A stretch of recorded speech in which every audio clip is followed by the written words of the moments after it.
สบายดีเพื่อนๆจากอาลีฟาร์มมือสุดท้ายของปีเจ้าวันที่31เดือน12ปี2025เนาะเจ้าเนาะอาลีฟาร์มกับมาผักเครื่องปกติก็ส่งเครื่องตลอดบางเทื่อกับโพสต์ลงแน่บางเทื่อก็บ่ได้โพสต์ลงเลยเจ้าเด้อมันขายแต่ตู้ฟักไข่นั่นแหละเนาะเจ้าเนาะกับ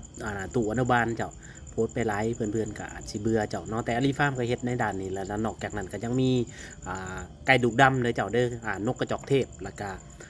มีแหนแดงนำเนาะท่านใดสนใจก็ติดต่อมาหาเจ้าเนาะสำหรับอาลีฟาร์มกับคุกกี้ในวงการตัวนี้10 กว่าปีแล้วเด้อเจ้าเด้อเลี้ยงเป็ดเลี้ยงไก่เลี้ยงนกกระจอกเทศไก่ง่วงไก่ฝ่านกยูง